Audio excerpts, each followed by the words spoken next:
How do the Buccaneers move forward without Chris Godwin and for the next few weeks, Mike Evans? That and more on today's episode of Locked On Bucs.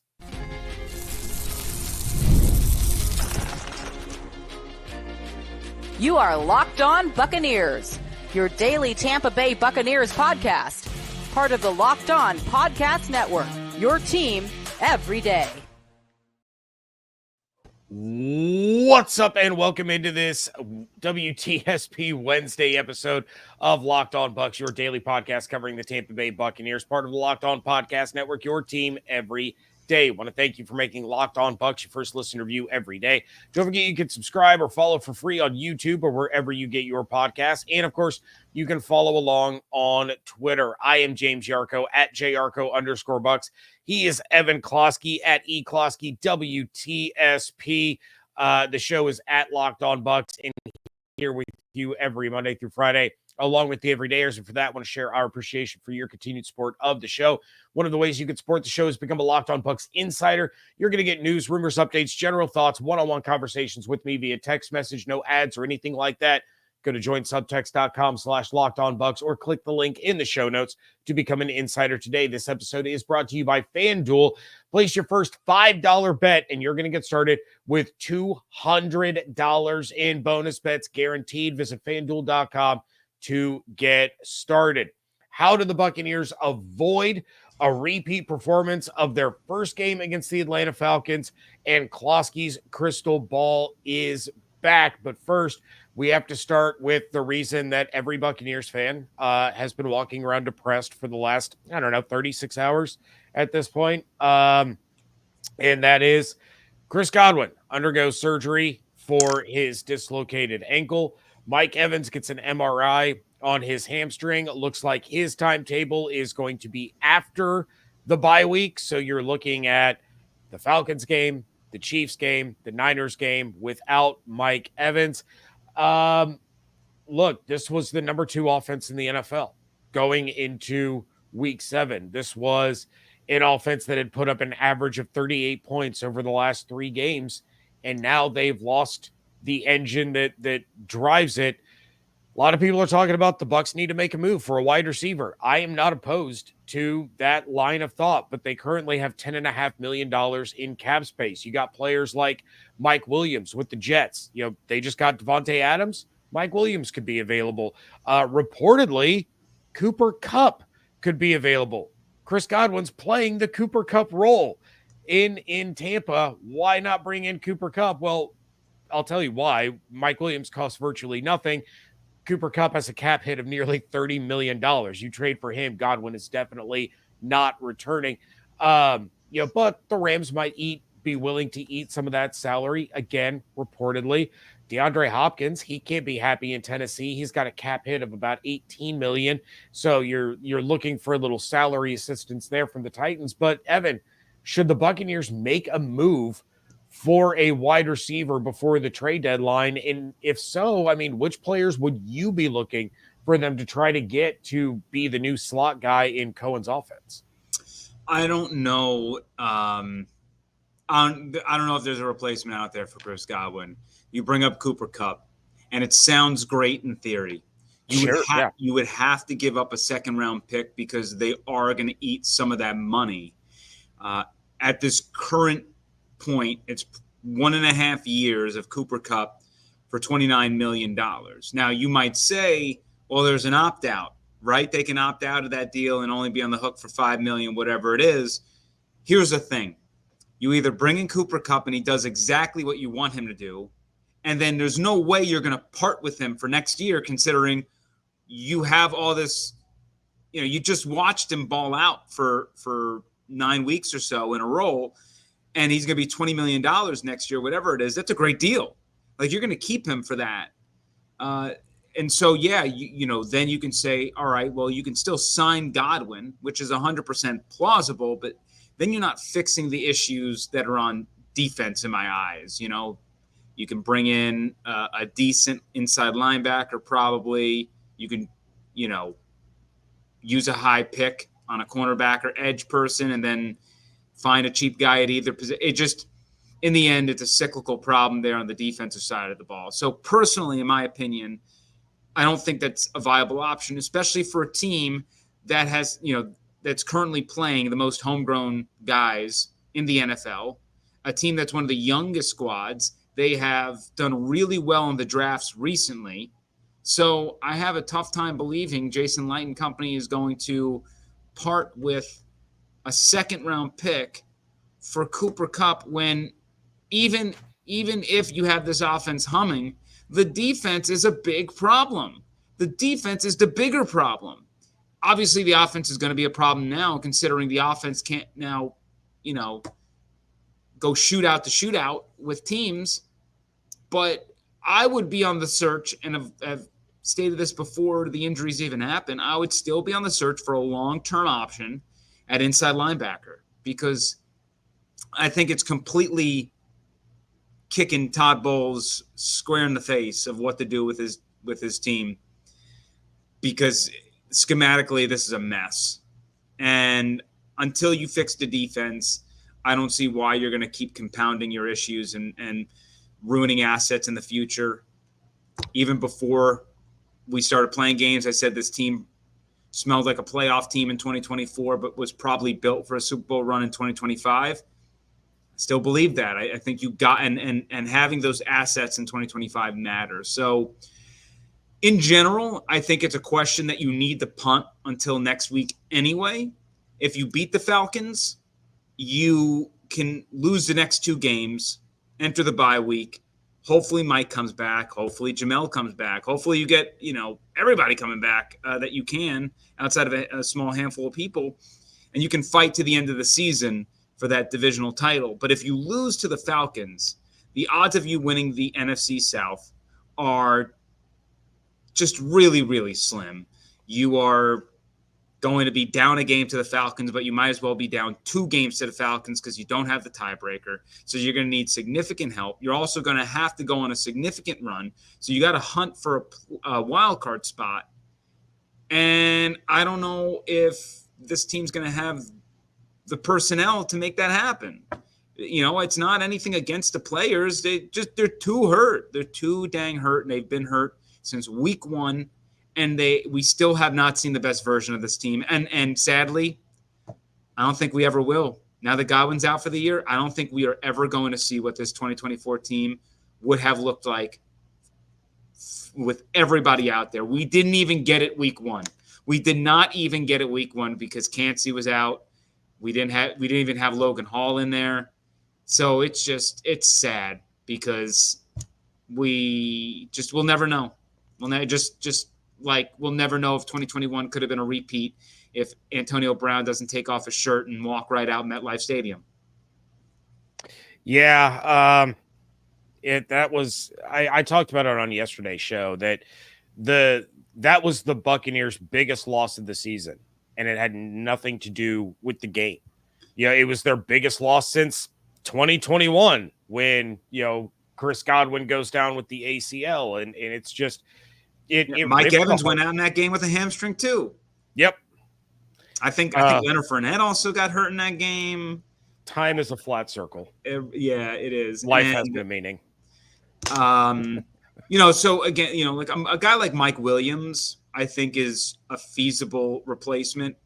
You would probably be able to get Mike Williams for, I don't know, you trade like a 6 and get a 7th back or something like that. Like you swap a 6 and a 7. That is something I feel like is on the table. Maybe they scrounge around and scoop up a Paris Campbell and put him on the practice squad, see if he's got anything in him. But, the bigger issue is Mike Williams is more of a short-term fix for Mike Evans. The slot position is just different. And you're going to hope that Jalen McMillan can fill that role, as he was drafted to be the maybe successor to Chris Godwin. He's going to now get his chance to kind of play that position. Well, and you mentioned maybe signing a guy and throwing him on the practice squad, and maybe, like you said at the top, you can't replace Chris Godwin, but you can help this wide receiver group out a little bit. There are still guys floating around. I mean, Russell Gage, second time's the charm. I don't know. Hunter Renfro's out there, Marquise Goodwin, even Michael Thomas. Captain Slant Boy himself. Captain Slant Boy. The thing is, you can name all these options, but in the end, that's what these aren't game-changing guys. They're just bodies, right? They're prayers. And, I'm sure Sterling Shepard will maybe pick up a little bit of the slack in the slot as well in that role. But Sterling doesn't have the cleanest health history either. So, that's the worry with him.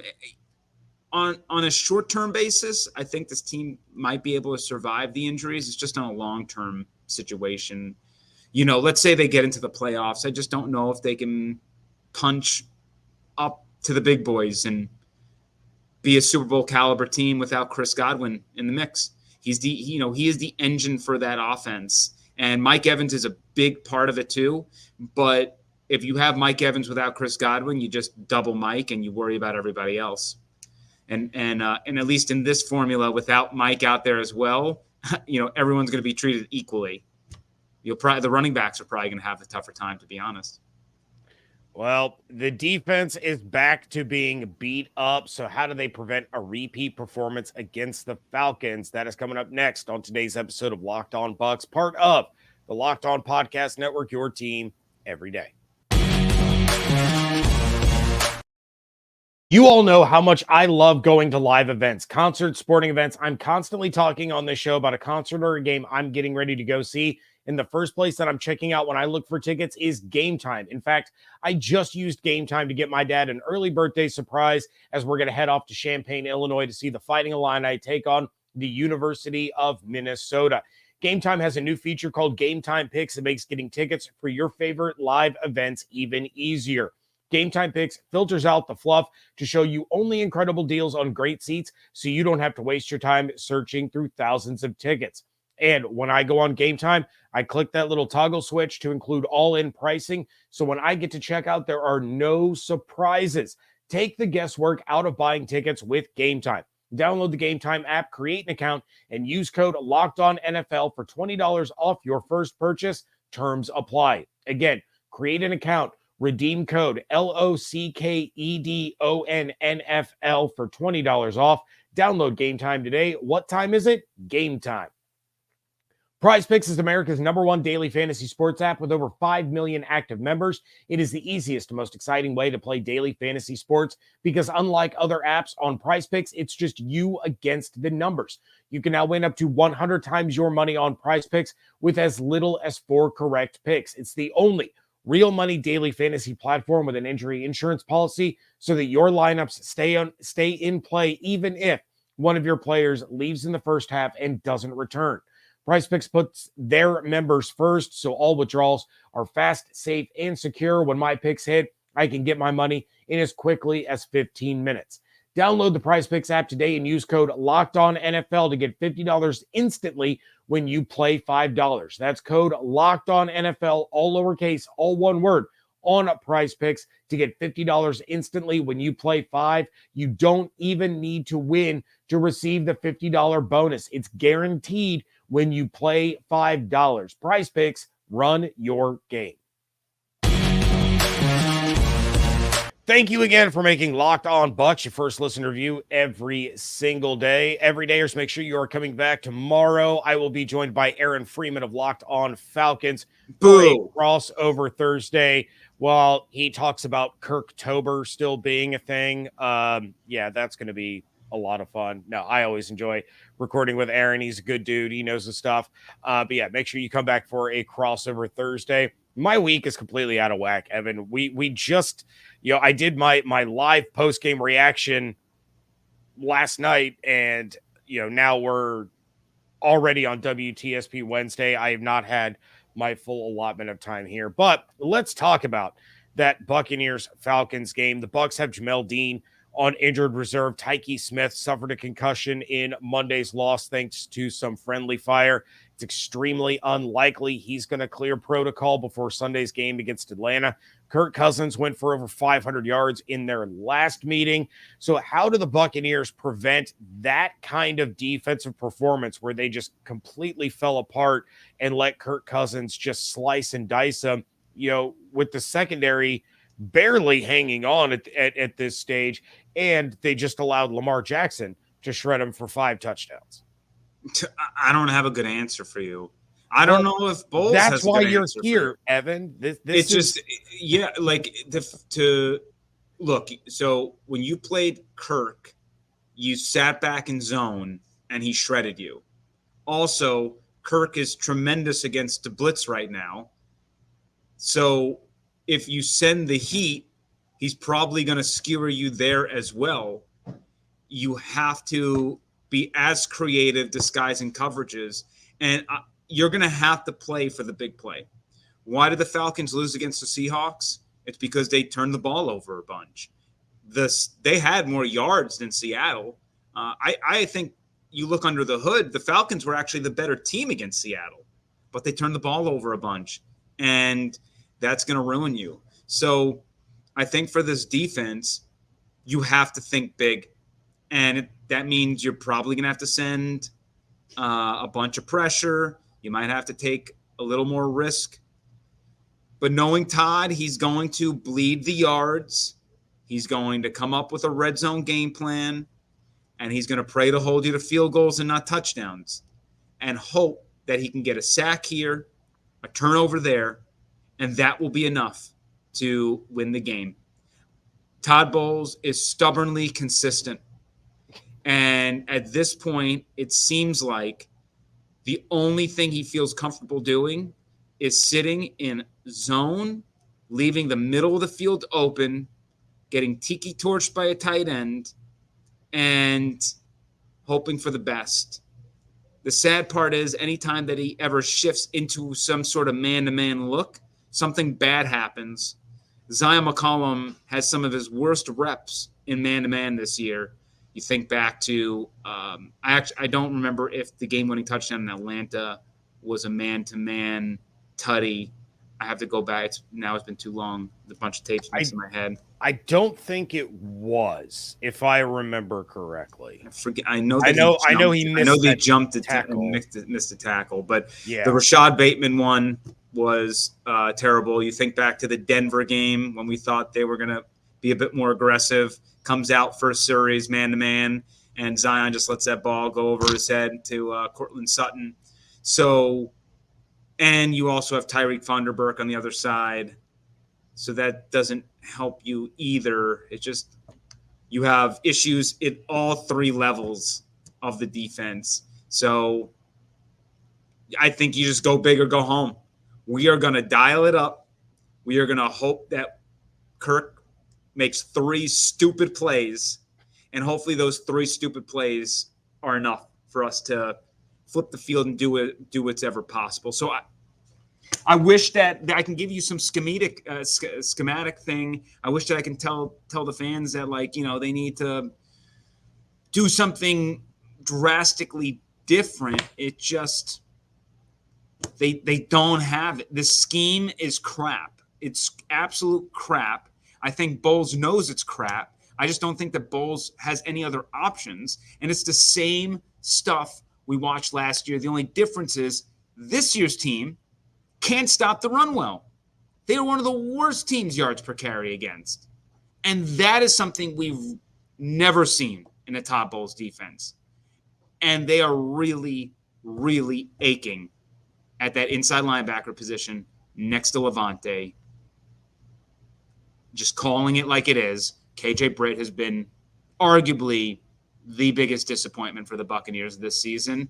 Has not been good enough. It's a glaring weakness, and reminds me of how the team searched for the replacement of Jordan Whitehead and had to circle back to Jordan Whitehead. Not saying that they'll circle back to Devin White. That won't happen. But what I'm saying is it feels like the same thing of, like, we have a hole here. We tried to stuff it, and it's not working out. It just, you know, KJ was great last year. It's just he's been exposed all year, and it hasn't come around. So that's why I'm always, you know, going back to what we just talked about. For me, if you're going to make a trade and you're going to ruin capital moving forward, it has to be for either a stellar outside linebacker or a stellar inside linebacker who will be on this team for the long haul. That, you know, this year they can get adjusted, and then next offseason there's no transitional period. They're just there, and and they're understanding Bowles' system. But that's the only way I would attack it. You see it a lot in baseball. Sometimes the sellers become buyers, and the buying is really more for a future than necessarily the present. But that all just kind of goes into one of how I have very little confidence in the defense. They've given up 500 plus yards in 2 of the last 3 games. I don't think a Bowles defense as head coach had ever done that before. And I think when he came on the staff, I think it's only happened twice, period, before this stretch, if I remember correctly. So we're dealing with a historically bad defense for Todd Bowles. And if it continues this way down the road, we're going to have a discussion of whether the team has to fire Todd Bowles, not necessarily because he's a bad head coach, though I know many out there will just jump down his throats and say that. I don't necessarily agree with it. There's certainly some things that are questionable, and we can have a whole debate on whether Chris Godwin or the play calling should have been different in those moments to save Chris's season. But he's not the only head coach that has put his starters in down 10 plus in the final 2 minutes. Like, it actually happened that week with a handful of other teams. It's happened a handful of other weeks. So he's not the only guy that's done it. But the bigger question is, do they need to replace Todd Bowles because the defense is not good enough and they need a new defensive mind, right? Like that's what it comes down to. So, and they might need to double down on Liam Cullen. So I don't know. I mean, we'll get there if we have to get there. I'm just saying that the defense has looked like the worst defense in the NFL, close to it. And until they show me anything, I don't know. It's hard to have faith in them when the faith that you've had in them has not been rewarded. All right, it is crystal ball time. That is coming up next on today's episode of Locked On Bucs. Hey, NFL fans, you can start the season with a big return from FanDuel, America's #1 sportsbook. So when you get a hunch in the middle of a game, you can check out the latest stats, view live play-by-play, and so much more on the same page where you place your bets. You're going to get started with $200 in bonus bets guaranteed when you place your first $5 bet. The Buccaneers are 2.5-point home underdogs to the Atlanta Falcons with an over-under of 45.5. They still trail Atlanta in the odds to win the NFC South. The Falcons are sitting at -180, while the Bucs are at +175. If you want to get started on the action a little early this week, the Vikings are 3-point road favorites against the Rams with an over-under of 48.5 on Thursday Night Football. Get started this week with your $200 in bonus bets just for placing a $5 bet at FanDuel.com. That's right. Place a $5 bet, you get $200 in bonus bets at FanDuel.com. Whether you're dodging tackles on the field or cheering from your couch, The Joint Chiropractic has your back, literally.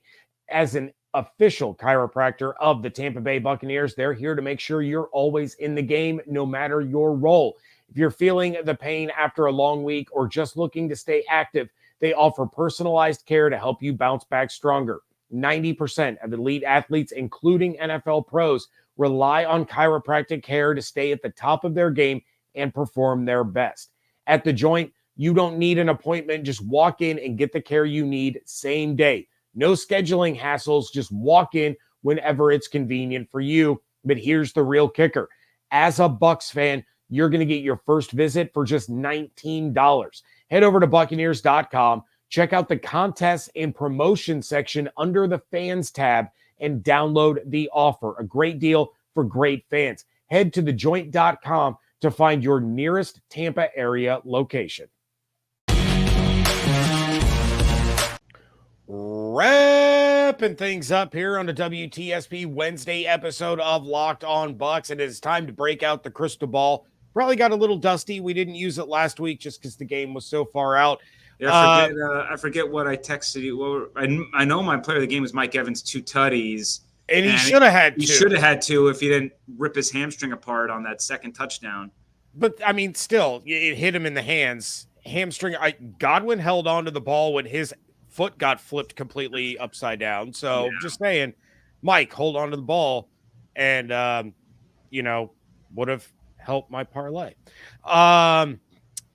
Yeah. So you had picked the Ravens. I believe it was 34-31 or 31-27 or something like that.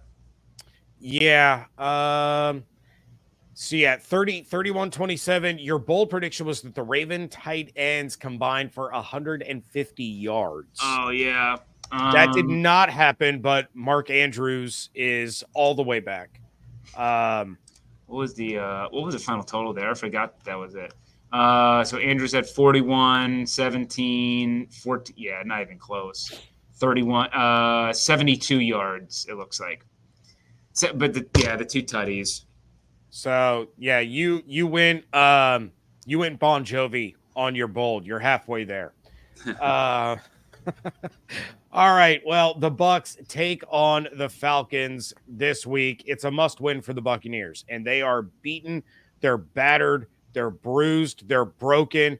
They are the bench from the movie Space Jam before Bugs Bunny breaks out Michael's secret, whatever it was.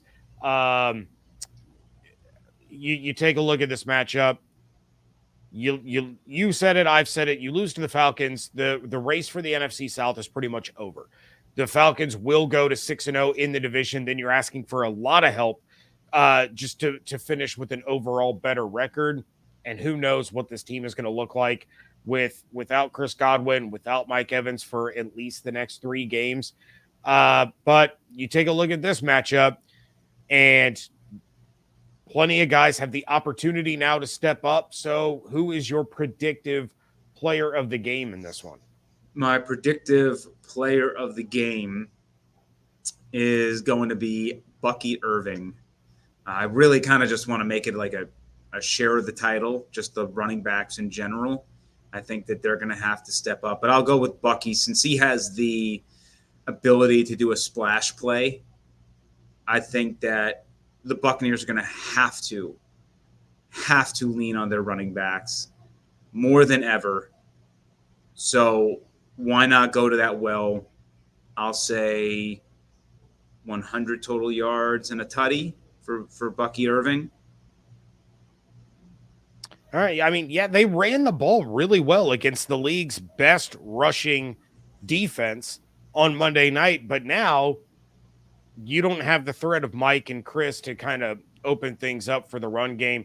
So I get the feeling that regardless of what running back is in the game, they're going to face a lot of crowded boxes until one of the receivers proves that they can be a legitimate threat. It's going to be an interesting dynamic to see how Cohen operates. But, Bucky, all 3 running backs looked great on Monday night. I think this could be a Bucky game. He played really well against Atlanta the last time up until that fumble in the fourth quarter. But Evan, what is your bold prediction for this one?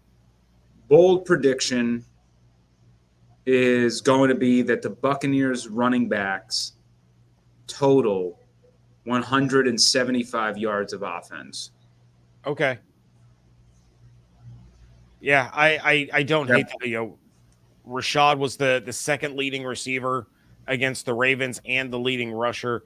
All the running backs played well, but yeah, I might have to be heavily involved. I might have to go bolder than that. I'm looking at the stats yesterday. I believe it was a bunch of garbage time. Bucky Rashad had 125 receiving. You factor in Sean Tucker, he had 134. Then Rashad 174. They had 204. So you know what? Look, they hit 200 this past week against Baltimore. Garbage time, I get it. I'll say 200 again. I'll say the Buccaneers running backs go back-to-back 200-plus yards total. Okay. This way, I'll just make it bold enough. I got to make it bold. I mean, you could have said like 175 and 2 touchdowns combined. Yeah, that still would have been pretty bold, but I'll take it. I guess I'll do 200. That. All the running backs, 200 combined total yards. All right. It's a must win. Do the Bucs get this one, do they pull off a miracle here, or are we talking Atlanta basically hitting cruise control to the NFC South crown? What is your score prediction for this one? Look, do I think that the Buccaneers can win this game? I do. And I'll give you my half glass full thinking for fans who are doom and gloom and don't feel like the season's over. I don't think that the Buccaneers can win this game. But, as far as how I have to predict it, I have to predict the Falcons winning. And I have to make it like a 34-23 game in the process. I don't know if the offense can keep pace. But here's the thing that it's going to come down to turnovers. That's the only way I see the Buccaneers winning this game. If they force turnovers, I think they got a shot. But when it comes to the offense, at least in the short term, Liam Cohen has a little bit of a blank slate here. It feels a little bit like week 1, where you don't quite know exactly what they're going to do. The Falcons have no idea how the Buccaneers are going to run this offense without Mike and Chris in there. And sure, there are going to be elements of the same thing. You're not going to reinvent the wheel. But maybe there's some pony package. Maybe there's some creative pony package things going in there. Maybe you got all 3 of the running backs. We don't know exactly what the Bucs are going to do. And to a small sense, that's exciting. Look, I want Mike and Chris out there, no doubt. And eventually, why I say short term, because eventually whatever you're going to do, you're going to put on tape, teams are going to figure it out. And then to be creative, in the creative is where you start running into issues because all your tricks are gone. But for a 1-game sample size where Atlanta is going to have to study your offense the way that it operated with Chris and Mike, I would try to use that against them. I would try to use some gadgets and gizmos and things that are maybe specific plays for Jalen or for Trey. These, like with Trey, you have to imagine that Trey Palmer is going to go, try to go yard here a couple of times to just send a couple of go balls his way, right? Teams still have to honor his speed. You can't just leave him one-on-one, just like Mike Evans. You can't leave him one-on-one. Now, whether Baker connects on that deep shot, which is a tough task for him in the past with Trey, they've connected, but also last year we remember all the deep shots that Baker missed. Those are kind of the play, right? Like Mike doesn't necessarily just run go balls all the time. He'll do it here and there, but I still think that they can use a little bit of this wild west of what are we going to do? We don't have our 2 stars, a little bit of Ewing theory of what's going to happen. So I definitely do not count the Buccaneers out. It's just really tough on a Tuesday where I haven't even been able to process the tape for me to kind of figure out what they're going to do and how Atlanta – I just got to take Atlanta in that spot. But I will not be surprised if the Buccaneers can make it happen. Usually teams get a boost of energy, a boost of focus after a traumatic week because they know that they have to step up. They know that they're – usually you see this with QBs when they go down. Everybody around them gets better in the short term. We saw it in Detroit. All those defensive players went down, right? And they were able to step up in Detroit that one game. And then all of a sudden things started crumbling a little thereafter. So I think for a 1-game thing, especially with your season kind of on the line, I would not be shocked if the Buccaneers win this game. Am I going to predict it? I'm not there yet. Right? Talk about Friday. Maybe I turn around. But for right now, I am going to pick the Falcons. And I'm just going to say it's a high-scoring affair. For at least for them. And we're talking north of 50 points total. I'm sure that's an over, but yeah. Well, and as always, I'll give you the opportunity before I do my Friday live prediction episode to change that up a little bit, but we'll get there later in the week. All right, Evan, what do you have going on over on 10 Tampa Bay and 10tampabay.com? The Blitz is back. So we just, we had our first episode back after the Hurricanes knocked us off air for a few weeks.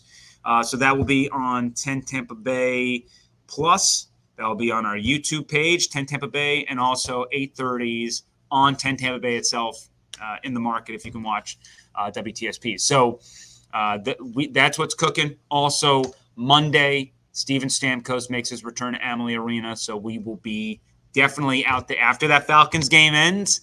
The next night, I will definitely be out there at Amalie Arena prepared for that emotional affair where it's seeing Stamkos back is going to be something. So that's what we kind of got cooking right now. All right. Well, please make sure you're checking out everything that Evan is doing over on 10 Tampa Bay and at 10tampabay.com. Check out everything I'm doing over at the 813.tv. Follow on Twitter at Locked On Bucs, at JYarcho_Bucs, at eCloskey WTSP. Make sure you're subscribed on YouTube or wherever you get your podcasts, and become a Locked On Bucs insider by going to joinsubtext.com/LockedOnBucs or click the link in the show notes. Hope you all have an absolutely outstanding day. Stay safe, stay healthy, fire the cannons. Want to thank you so much for joining us right here on Locked On Bucs, part of the Locked On Podcast Network, your team every day.